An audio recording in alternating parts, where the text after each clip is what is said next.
বাজেটত অসমৰ থলুৱা খাদ্যৰ প্ৰসংগ ভাৰতৰ প্ৰতিখন চহৰতে উপলব্ধ হ'ব অসমৰ থলুৱা খাদ্য অসমৰ থলুৱা খাদ্যক বিশ্ব দৰবাৰলৈ নিয়াৰ বাবে প্ৰয়াস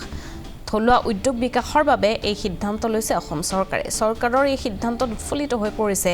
থলুৱা খাদ্য প্ৰস্তুতকাৰী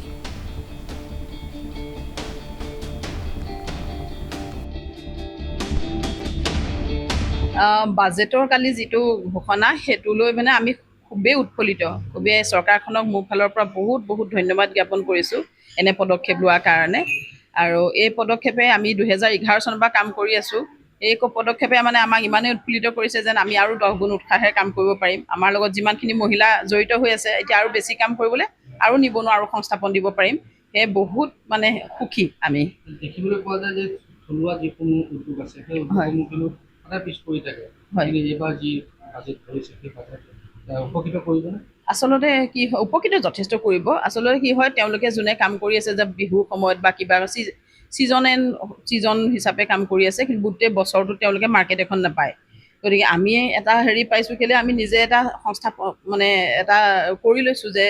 ৰেগুলাৰলি চেল কৰিবৰ কাৰণে এখন ৰেষ্টুৰেণ্ট কৰিছোঁ ৰেষ্টুৰেণ্টৰ লগত আমাৰ চেল এটা হৈ আছে কিন্তু সকলোৰে সেই সুবিধাটো নাই যিসকলে কাম কৰিব জানি পেলাইও তেওঁলোক পিছুৱাই গৈ আছে তেওঁলোকে বজাৰ এখন নাপায় চৰকাৰৰ যিটো পদক্ষেপ লৈছে এতিয়া গোটেই বছৰটো তেওঁলোকে কাম কৰি খাব পাৰিব গোটেই বছৰটো তেওঁলোকৰ আৰু মহিলা তেওঁলোকৰ লগতো জড়িত হ'ব পাৰিব গতিকে এই পদক্ষেপটো একদম ডেফিনেটলি বহুতেই ভাল হৈছে গোটেই মহিলাৰ কাৰণে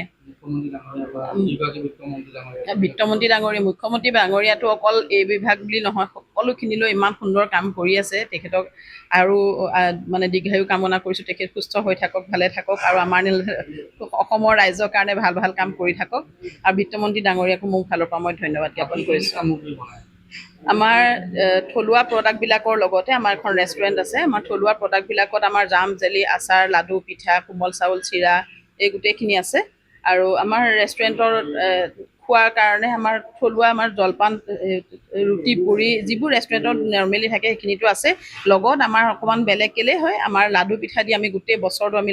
মানুহক চাহৰ লগত কমপ্লিমেণ্টাৰী হিচাপে লাডু পিঠাটো দিওঁ আৰু জলপান কোমল চাউল চিৰা দৈ গোটেই বছৰটো থাকে আৰু থলুৱা ভাত সাজ যিটো আমাৰ থালি বুলি অসমীয়া থালি আমি যিটো কৰোঁ সেইটো আমি অসমীয়া থালি বুলি কৈ পেলাই আমি বেলেগকৈ মিক্স চব্জি এখন নোখোৱাওঁ খুব ধুনীয়াকৈ আমি অসমীয়া থালিখন আমি আপ্যায়ন কৰোঁ আৰু সেইকাৰণে আমি গ্ৰাহকো যথেষ্ট পাই আছোঁ আমাৰ আগত আপোনালোকে দেখিছে এতিয়া গ্ৰাহকে জলপান চাহ এইখিনি আমাৰ খাই আছে গতিকে খুব মানে থলুৱা বস্তুটো আমাৰ অসমীয়া বস্তুখিনিক লৈ পেলাই মই আগবাঢ়ি যোৱাটো চিন্তা কৰোঁ আৰু লগতে এই থলুৱা বস্তুখিনি কাম কৰিলে কি হয় যিখিনি ইয়াত কৰ্মচাৰী যি আছে সেইখিনি আমাৰ থলুৱা মানুহে কাম পায় সেইটোৱে সেইকাৰণে মই এই বস্তুখিনিক লৈ মই বেছি মানে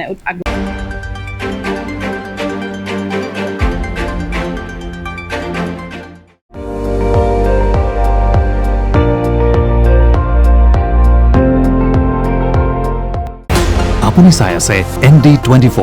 সৰ্বশ্ৰেষ্ঠ নহয় সৰ্বোত্তমৰ দৌৰ